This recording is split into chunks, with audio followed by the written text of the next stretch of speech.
Pour ce premier entretien consacré à l'intelligence territoriale, nous avons choisi d'interroger un praticien de premier ordre qui a la particularité d'être à la fois un scientifique de très haut niveau et un homme de terrain confronté tous les jours aux réalités locales. Henri Doux, puisque c'est de vous qu'il s'agit, vous venez de publier chez Ist Éditions, en collaboration avec Alain Juillet et Philippe Clerc, que les lecteurs d'Interest connaissent bien puisqu'ils nous ont fait le plaisir et l'honneur de nous accorder 2 longues interviews. Vous venez donc de publier avec eux une somme qui fait autorité, et pas seulement en France, puisqu'elle est en cours de traduction en chinois, l'intelligence économique du futur. Cet ouvrage se décline en 2 tomes. Le premier s'intitule « Une nouvelle intelligence opérationnelle » et le deuxième « Une nouvelle approche de la fonction information ». Quant au troisième, il est en cours de réalisation.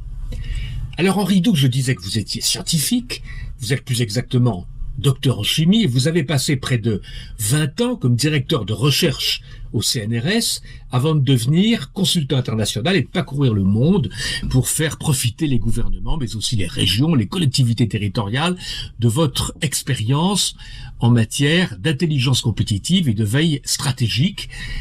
Veille stratégique, une discipline que vous avez enseignée comme professeur à l'université d'Aix-Marseille, et c'est même à vous qu'on doit le premier DEA de veille stratégique qui n'existait pas auparavant et dont beaucoup de pays européens se sont inspirés. Alors me direz-vous quel rapport entre votre formation de scientifique de haut niveau, de très haut niveau même, et l'intelligence compétitive appliquée au territoire? Eh bien c'est là toute l'originalité de votre démarche, qui est de démontrer que la recherche et l'innovation technologique doivent être impérativement mises au service du développement local, faute de quoi, je ne dirais pas qu'elles ne servent à rien, parce qu'elles servent évidemment, mais elles sont en quelque sorte inemployées. Et c'est toute la question du savoir en silo que vous dénoncez.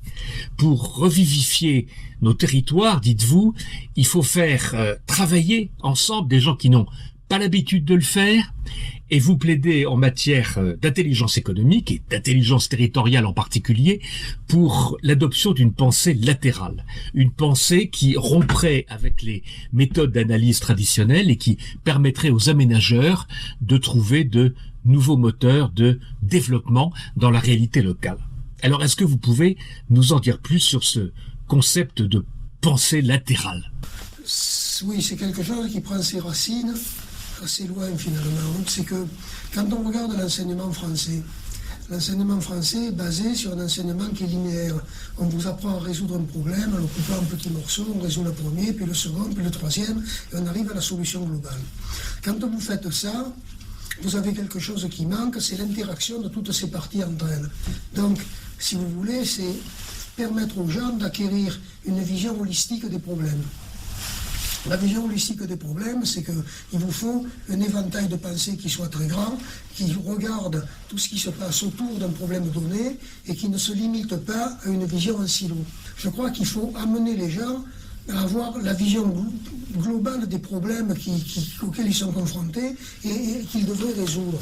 Malheureusement, vous avez un certain nombre d'élites françaises qui sont formées dans un cadre donné et qui pensent de cette manière-là, qui ne pensent pas de cette manière-là. L'exemple type, ça a été la taxe sur les carburants, où on a voulu mettre une taxe qui était pas en tant que telle énorme, disons, sur le plan financier, mais qui finalement a été le déclencheur d'un problème parce qu'on n'avait pas vu que finalement les gens qui se déplaçaient, ils disaient c'est encore nous qui allons recevoir par rapport à ceux qui sont dans les villes qui n'ont pas à se déplacer. C'est la même chose que 5 € sur les APL. Ça prouve que, alors, ce gouvernement ou d'autres, c'est pareil, mais ça prouve que la mentalité des gens, ils veulent résoudre un problème en disant il nous faut gagner quelques sous, on fait ça, mais ils ne voient pas les dégâts que vous faites tout autour. Et donc, cette vision-là, il y a des gens qui ont travaillé là-dessus, c'est notamment De Bono qui a appelé ça ce qu'on appelle la pensée latérale, etc., qui donne un certain nombre de méthodologies aux gens pour essayer, à partir d'un problème donné, de regarder l'ensemble des problèmes qu'il y a autour. Alors, je vais prendre l'exemple de la Corse. La Corse veut développer le thermalisme. Et alors, on leur a demandé pourquoi ça ne s'est pas développé. La réponse, elle a été, mais parce qu'on n'a pas eu l'agrément de la sécurité sociale.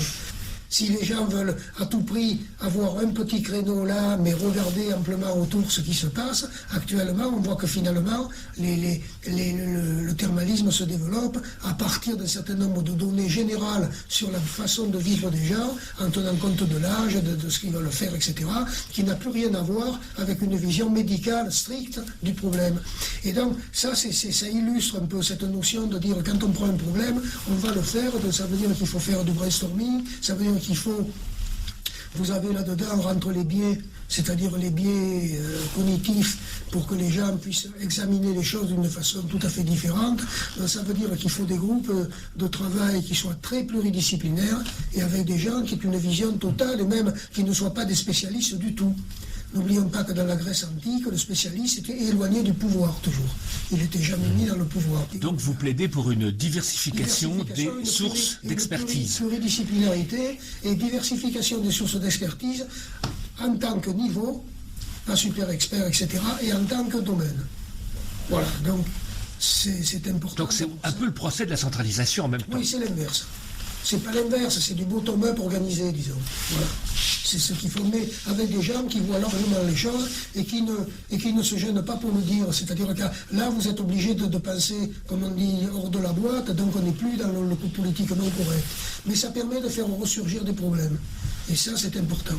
Si on n'a pas des problèmes qui ressurgissent et si on n'est pas capable de voir les tenants et aboutissants d'une décision, ben, on va au-delà, on va devant des crises.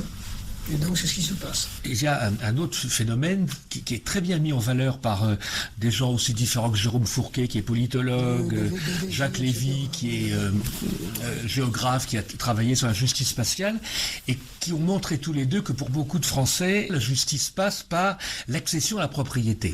En même temps, l'accession à la propriété, elle accroît le coût de la mobilité, et ça donne des phénomènes comme les gilets jaunes, etc. Alors, quelle aide est-ce que le prospectiviste que vous êtes peut apporter à ce type de problème? Je pense que c'est un avis personnel, mais le phénomène a été tellement avancé, si vous l'avez, ça revient, il y a eu le scénario de la Data, qui était un scénario catastrophique des années 80, où il disait il ne faut pas que les gens aillent tous vers les villes, les métropoles, il faut essayer de faire il dit que la vie dans la ruralité soit soutenable. Bon, on a dépassé un seuil maintenant. Et les gilets jaunes, c'est pas Macron, c'est pas les gouvernements, c'est que le seuil d'ennui potentiel de cette manière de vivre était dépassé. Et donc, il y a un problème de fond qui est posé, c'est qu'à mon avis, on est allé déjà trop loin et ça sera long de revenir en arrière. Parce que, actuellement, qu'est-ce qu'on veut faire? On veut accroître la mobilité ou faciliter la mobilité des gens pour amener le travailleur vers son lieu de travail.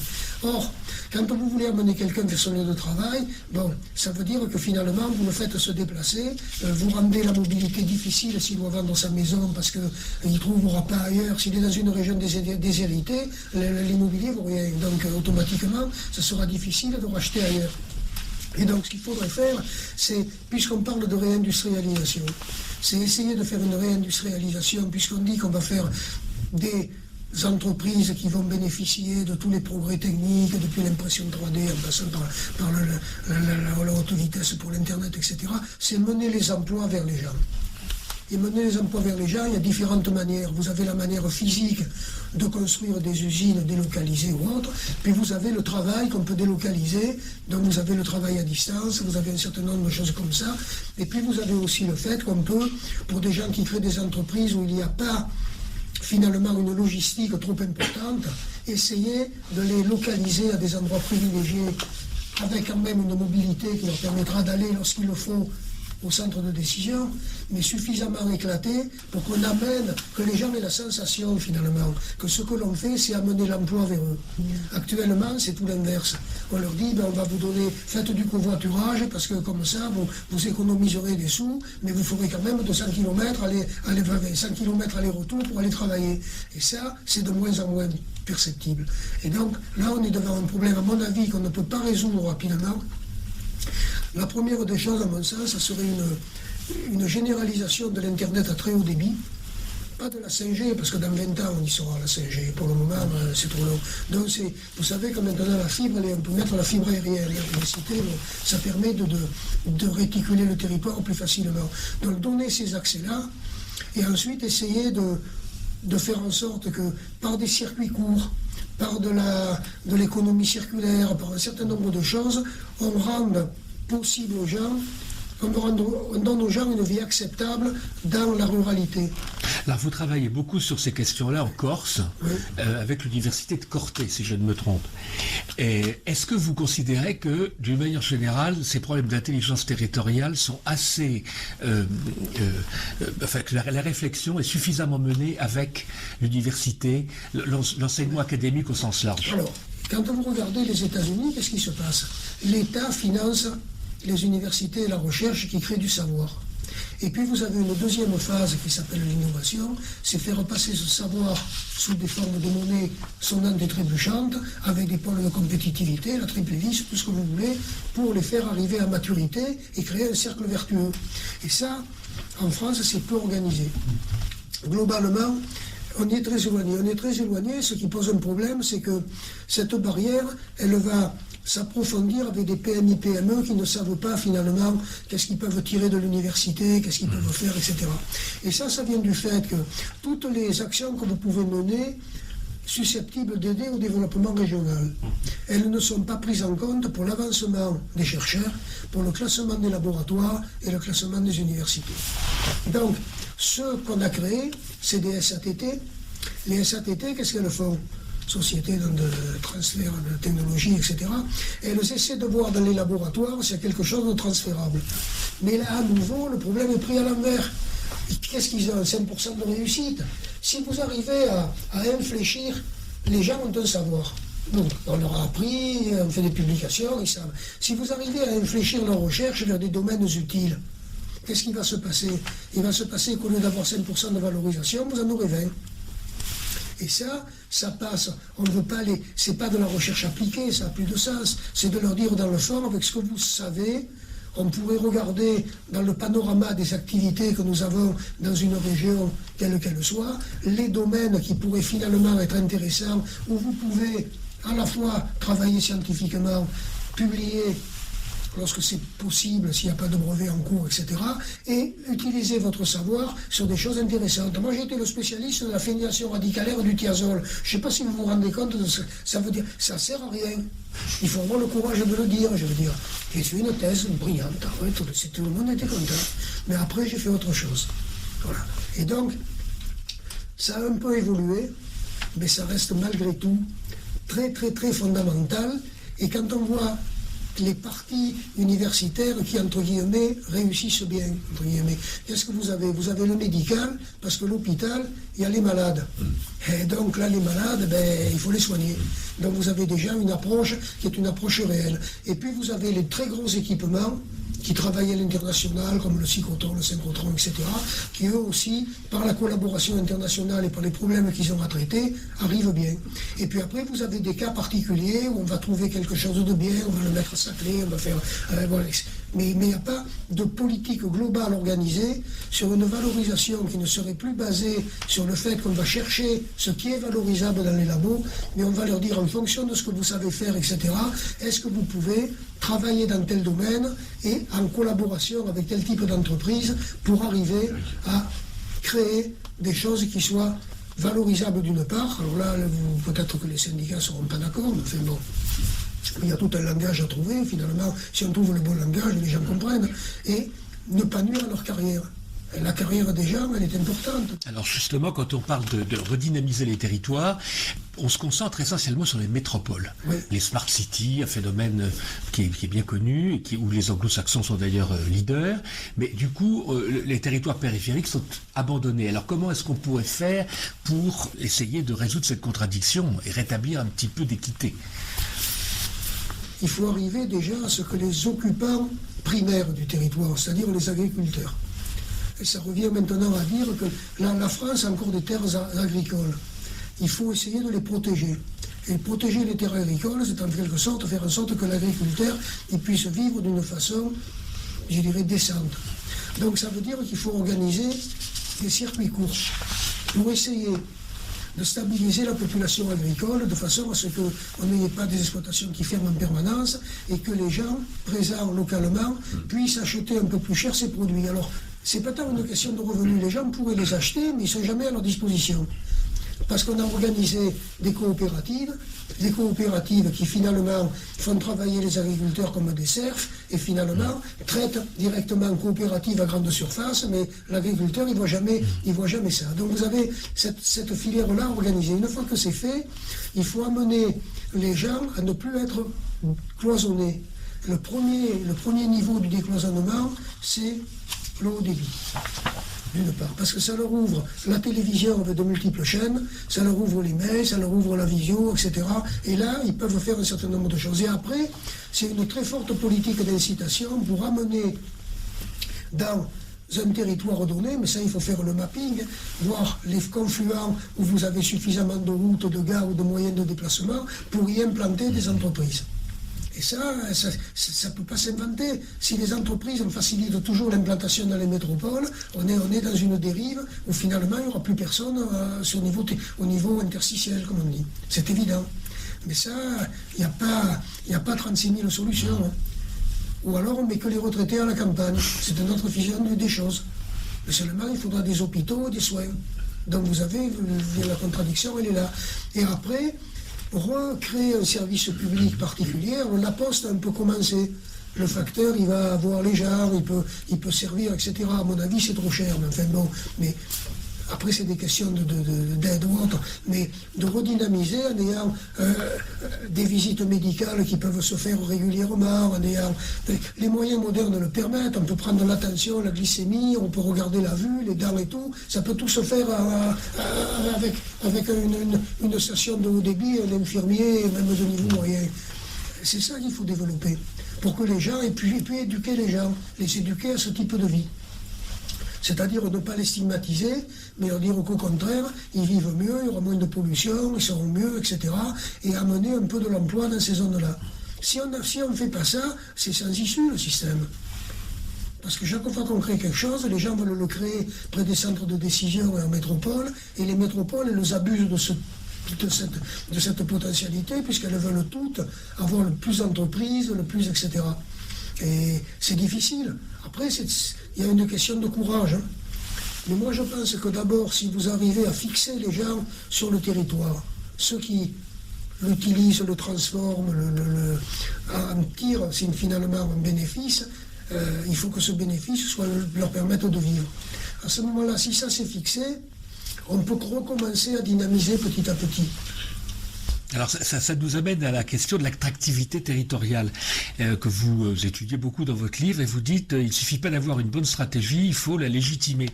Et vous écrivez même qu'il y aura nécessairement un fossé qui va se creuser entre les gens qui ont pris les bons instruments et qui le font savoir, et ceux qui ont peut-être les bons instruments mais qui ne le font pas savoir. Alors, qu'est-ce que c'est les bons instruments ? Les bons instruments, c'est d'essayer de connaître le territoire dans lequel on vit déjà. Et de le connaître à la fois sur le plan de la culture, sur le plan des industries qui y sont implantées et sur le plan des savoir-faire qui s'y développent. Ça, c'est un premier point. Et à partir de ça, d'essayer de créer une synergie de développement. Il y a des régions qui font et des régions qui ne font pas. Alors ça tient essentiellement aux élus. Et aux élus, pas tant politiques, mais aux élus de ce qui est les chambres de commerce, les chambres de commerce de jeunes, le patronat, etc. À un moment donné, vous avez dans une région, je dirais, il y a les tenants du statu quo parce que ça fonctionne bien pour eux, et puis vous avez des gens qui voudraient changer les choses, mais à ce moment-là, vous avez deux forces antagonistes. Et l'intelligence économique peut permettre de passer au-delà de ces forces antagonistes en montrant finalement l'intérêt qu'on a à collaborer, à développer, à aller s'informer ailleurs, et puis à s'ouvrir vers l'international. Ce que je trouve dommage dans les politiques, même européennes, qui sont développées, c'est qu'on amène les régions à lutter les unes contre les autres. À ce moment-là, la somme est nulle, parce que vous prenez à Pierre, ça peut vous donner à Paul.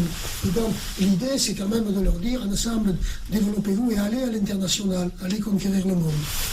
Ce qu'il va y avoir aussi, c'est les territoires qui vont s'organiser pour un futur proche, c'est-à-dire pour les 15 ans à venir, où vous allez avoir de plus en plus de contraintes qui viendront de l'environnement, qui viendront d'épidémies, et les entreprises ne sont plus approvisionnées pour certaines actuellement, qui viendront éventuellement de situations politiques particulières, et ça c'est des territoires qui s'organiseront de manière intelligente, c'est-à-dire en fait, ils essaieront de pousser l'autoconsommation énergétique, toutes ces choses-là. Le circuit court, l'économie circulaire, etc. Donc il y a toute une organisation du territoire qui peut se faire, et c'est se fait dans le Larzac d'ailleurs. C'est là qu'on voit qu'il y a des... Mais c'est un imaginaire différent, les gens ne pensent pas la même chose, ils vivent différemment. Mais je crois que les territoires qui vont commencer à s'organiser de cette manière-là, vont s'y repenser l'interaction métropole-périphérie, etc. C'est des territoires qui seront gagnants dans quelques années. C'est l'organisation territoriale qui sera intelligente dans ce sens qui fera qu'il y a des territoires qui vont beaucoup mieux se développer que d'autres et où on vivra mieux. Ah, vous avez employé un mot important qui est le mot d'imaginaire, qui est d'ailleurs employé par beaucoup de nos interlocuteurs, qui sont économistes, géographes, sociologues, etc. Et il est certain qu'en Corse, vous n'avez pas de difficulté. Il y a un imaginaire corse qui est bien structuré. Dans une région comme le Grand Est, qui a des identités très fortes, mais des identités au pluriel, comment justement peut-on faire pour solidariser un peu l'imaginaire de la région ? Je crois que dans le Grand Est, il faut revenir à l'histoire.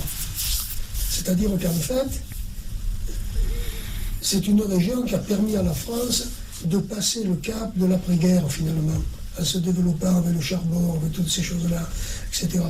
Donc ça part de la petite école, pour ainsi dire. C'est-à-dire qu'en fait, vous ne faites pas d'un coup de cueillir à peau, comme on dit. Il faut essayer de redonner cette chose-là en redonnant aux gens la conscience de leur passé historique d'une part et de leur passé historique, je dirais, industriel. Et à partir de là, commencer à bâtir des cas de succès. Et mettre en valeur ces choses-là petit à petit.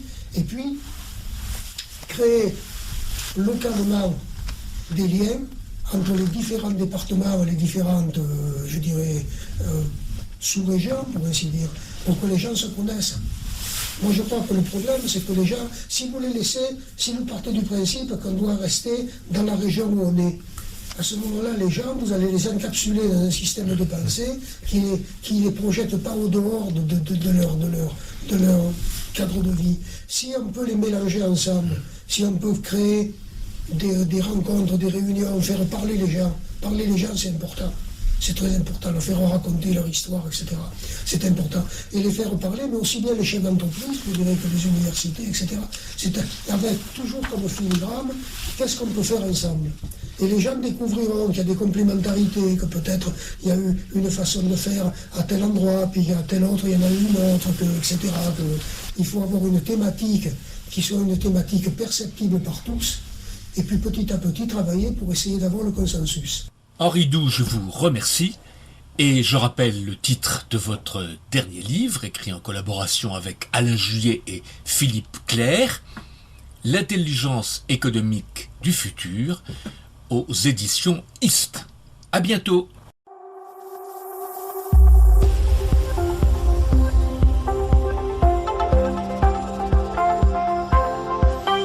Audio Hub.